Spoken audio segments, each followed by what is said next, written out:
지금 방금 이제 그 상담하셨던 환자분의 증상을 일정 부분 나열을 해보면 30대부터 가려움증이 심하셨고요. 그리고 비듬도 같이 있으셨습니다. 대부분 이제 인설성 질환이 있는 것들이 중에 하나가 건선이나 또는 지루성 피부염 형태로 볼 수가 있고요. 그리고 땀이 나면 더 가렵다라는 것은 당연히 피지샘 분비랑 많이 관련이 있기 때문에 지루성 피부염으로 형태로 볼 수가 있습니다. 그리고 약을 바르면 좀 나아진다라고 하셨는데 대부분 항증균제나 또는 가벼운 이제 스테로이드 제제를 도포를 하게 되는데요. 그리고 탈모가 심하지는 않지만 일정 부분 있는 걸로 봐서는 증상상 봤을 때는 지루성 피부염의 한 형태인 지루성 두피염에 해당된다고 볼 수가 있습니다. 네, 일단은 지루성 두피염으로 증상이 추측이 된다라고 언급을 해주셨는데요. 아무래도 정상 두피와는 좀 차이가 있겠죠. 어떤 모습일까요? 네, 보통은 이제 그 두피 사진을 보면 정확하게 알 수가 있는데요. 두피 같은 경우는 정상적인 사진에서는 인설성, 우리가 흔히 얘기하는 비듬이라는 게 보이지 않게 되어 있습니다. 하지만 이런 지루성 피부염의 한 형태는 머릿속에 홍반이라든지 또는 인설, 그리고 약간의 염증성 형태를 보이게 되는데요. 보통은 이런 지루성 두피염을 진단하기 위해서는 일반적인 이제 검사 형태가 진행되는 건 아니고요. 증상상을 보고 저희가 진단을 하게 되십니다. 네, 그렇다면 이렇게 지루성 두피염 어떤 원인이 있어야지 발생을 하잖아요. 네. 구체적으로 어떤 것들이 있을까요? 네. 지루성 두피염의 이제 원인에 관해서는 일반적으로 정해져 있지는 않으세요. 그러다 보니까 여러 가지 가설들이 존재하게 되는데요. 첫 번째는 이제 피지 샘의 분비와 관련이 있다라고 이야기하는 부분들이 있으십니다. 이런 피지선의 분비와 관련된 부분은 피지 분비가 많이 발생하는 신생아기나 또는 40에서 70세 정도의 남성분들한테 많이 발생하는 이유로 뒷받침되고 있고요. 두 번째는 이제 박테리아나 또 효모와 관련되어서 발생한다는 이론이 있고요. 세 번째로는 이제 신경 전달 물질 이상, 즉 보통 파킨슨병이나 또는 이제 여러 가지 질환에 의해서 병발하는 지루성 두피염이 있을 수가 있습니다. 그리고 네 번째는 이제 온도와 습도와 많이 관련이 있다고 얘기하는데요. 겨울철이나 가을철에 온도가 저하가 되고 그리고 습도가 낮았을 때 자주 발생하는 부분에서 이론을 뒷받침하게 되고요. 그리고 다섯 번째, 표피 증식 이상이랑 관련이 있으신데요. 보통은 이제 표피의 가증식이 발생하는 질환 중에 건선가 그리고 지루성 두피염에 해당되게 되는데요. 대부분 이제 표피 가증식을 막는 치료를 하게 되었을 때 낫는다는 부분에서도 그리고 알 수 있고요. 마지막으로는 여러 가지 약인성이라든지 또는 복용하는 약물에 의해서 발생한다라고 볼 수가 있습니다. 네, 다양한 원인들로 인해서 지루성 두피염을 유발할 수 있다는 사실 언급을 해주셨는데요. 특히나 우리 시청자님께서는 비듬뿐만이 아니라 가려움증이 좀 심해서 좀 심하게 그쵸. 긁는다고 말씀을 해주셨잖아요. 송승열 원장님, 그렇다면 이 증상의 주요 특징들 어떤 것들이 있을까요? 네, 일단 남성분들한테서 많이 호발되는데요. 그 이유 중에 하나는 남성분들이 여성분들보다 피지선이 좀 더 발달이 많이 되어 있기 때문이죠. 또 이제 홍반이라고 해서 붉게 올라온 이런 반점 같은 거 위에 건조한 형태 또는 이제 기름기가 되게 많고 삼출물이 있는 상태의 그런 어떤 인설 같은 각질이 올라오는 경우들이 많고요. 또 이제 피지선이 풍부한 부위인 이제 두피나 얼굴, 이제 눈썹, 그리고 코, 입술 주위, 귀, 겨드랑이, 가슴, 그리고 이제 사타구니 서해부 쪽에 많이 발생하는 것이 이것의 특징입니다. 아까 말씀하신 것처럼 홍성반 원장님께서 말씀하신 것처럼 건선과 굉장히 좀 유사한 그런 부분들이 있는데요. 건선과 감별을 좀 하자면 건선은 이제 홍반이 좀 두드러지고요. 인설 자체가 되게 두텁고 또 이제 부위 자체가 두피와 이 가장자리에 조금 많이 호발하고요. 이 인설 자체를 떼면 건선 같은 경우에는 출혈점이 생겨서 출혈이 조금 많이 있고요. 근데 이것만으로 좀 감별하기는 어렵고 두피 지루성 피부염 같은 경우에도 이제 너무 심한 경우에 긁거나 하면 출혈점이 생길 수 있기 때문에요. 더 중요한 증상은 아프고 가려운 느낌은 건선 같은 경우에는 거의 없는 것이 특징입니다. 그래서 이런 것들로 건선과 그리고 이제 지루성 두피염 같은 경우를 감별하실 수가 있습니다. 네, 지루성 두피염의 증상과 특징 설명을 해주셨는데요. 그렇다면 원장님, 한방에서는 이 관련된 증상 어떻게 바라보고 있나요? 네, 한방에서는 이제 여러 가지 타입으로 나눠서 보고 있는데요. 일단 첫 번째로 풍혈혈조형이라고 해서요. 보통 이제 흔히 말하는 건성 피부 타입의 환자분들이 이런 증상을 좀 많이 갖고 계십니다. 풍혈혈조형이라고 하면 보통 한의학적으로는 외부의 사기를 피부를 통해서 침입해서 들어왔다고 표현을 하는데 보통 이제 좀 공기가 좋지 않은 곳에서 좀 많이 일을 하시거나 또 제가 최근에 봤던 환자분들 같은 경우에는 MSG 공장에서 일하시는 피부를 통해서 계속 그런 것들이 접촉이 되시는 분들이라든가 또 이제 장이수별형이라는 형태가 있는데요. 이거는 이제 습유난 타입으로 아까 말씀드렸던 것처럼 이 각질 인설이 조금 이제 끈적끈적한 것이 좀 특징이고요. 그리고 이제 색깔 자체가 풍열 혈조형은 조금 미홍색을 띠는 반면에 장이수별형이 조금 더 진한 진홍색을 좀 띠고 있고요. 그리고 이제 조금 더 원형의 그 일정한 크기가 정해져 있는 그런 홍반들이 나타나는 것이 장이수별형의 특징입니다. 네, 이렇게 한의학에서 바라보는 지루성 두피염에 대해서 이야기를 나눠보고 있는데요. 홍순범 원장님은 어떻게 생각하시나요? 방금도 이제 송승현 원장님이 이야기하셨다시피 여러 가지 원인에 의해서 외사에 의해서 감염성으로 발생하는 질환 자체가 지루성 두피염의 한 일종이라고 보시면 되는데요. 저희가 임상상 많이 경험하게 되는 거는 대부분 이제 두 가지 타입으로 존재하게 되세요. 일반적으로 첫 번째는 이제 건조한 형태가 많으시고요. 그리고 두 번째는 이제 습유 약간 끈적끈적한 형태. 그리고 세 번째는 두 가지가 복합적으로 나타나는 한의학용어로 매개당진형이라는 표현을 쓰는데 대부분 질환에 따라서 건조한 형태 같은 경우에는 보윤하는 쪽으로 가게 되고요. 그리고 좀 기름기가 많고 냄새가 많이 나는 형태 같은 경우에 좀 말리는 치료 쪽으로 가게 되고요. 그리고 매개당진형의 홍반형이 많이 생기게 되면 국소염증 반응을 가라앉히는 쪽으로 치료를 구성을 하게 됩니다. 네, 분류에 따라서 또 치료 방향이 달라질 수 있다는 점 참고해 보시면 좋을 것 같은데요. 원장님들 이야기를 쭉 듣다 보니까 건선이랑 상당히 비슷한 면도 있고 또 구별해야 그쵸. 하는, 감별해야 하는 부분도 있을 것 같거든요. 홍순범 원장님 다시 한번 차이점을 좀 정리해 주실까요? 네.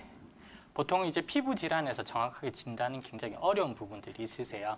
하지만 이제 건선과 그리고 그 지루성 두피염의 그 구분을 하자면 방금 이제 송승현 원장님 이야기하셨다시피 첫 번째 제일 중요한 거는 건선의 경우에는 인설이 있고 인설을 떼어냈을 때 피하 부분에 이제 점상 출혈이 많이 발생하는 편이고요. 하지만 이제 지루성 두피염 같은 경우에는 인설만 떨어지는 비듬 형태가 제일 많으시고요. 그리고 두 번째로 이제 탈모와 가려움 증상들이신데요. 일반적으로 그 건선의 형태에서는 탈모나 가려움 증상이 발생하지는 않으시지만 지루성 두피염에서는 탈모가 진행이 된다든지 중증 이상으로 진행했을 때 탈모가 진행되게 되시고요. 그리고 가려움 증상들이 많이 발생하게 되세요. 그리고 손발톱의 변화가 있는데요. 건선 같은 경우는 전체적인 이제 신체 면역 질환과 관련되어 있기 때문에 조갑의 변화가 온다든지 하는 특정적인 변화들이 있을 수가 있지만 지루성 두피염 같은 경우에는 국소 부위의 습진 형태이기 때문에 조갑이라든지 이런 형태의 변화는 없습니다. 네, 이렇게 탈모와 가려움증이 나타나지 않느냐, 나타나느냐에 따라서 건선과 지루성 피부염을 나눌 수 있다고 하니까요. 이런 점 기억하시면 좋을 것 같습니다. 그렇다면 홍순범 원장님, 우리 시청자분께서 이런 지루성 피부염 때문에 고생하시는 분들 어떤 한방 치료를 받으면 좋을까요? 네.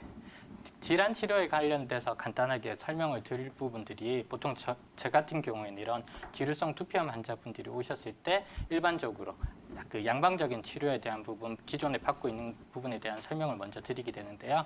양방에서는 일반적으로 이제 치료가 접근할 때 항균균제를 가장 많이 처방을 하게 되세요. 국소 부위에 도포를 한다든지 또는 경구, 복용하는 쪽으로 많이 가게 되고요. 그리고 두 번째로는 이제 코르티코스테로이드라 해서 일반적인 가벼운 스테로이드 연고 제제를 도포를 하게 되세요. 그리고 세 번째로 UVB 강선 조사를 해서 치료를 하게 되는데요. 한방 치료는 이런 부분들보다는 근본 치료 위주로 일단 방향성을 찾게 되세요. 그렇다면 저희 쪽에서 가장 많이 선택하는 이제 치료 처방의 경우 같은 경우에는 저 같은 경우에는 옥병풍산이라는 치료 처방이 있게 되세요. 보통 백출이라든지 환기, 방풍을 이제 메인 약제로 선택을 하게 되고요.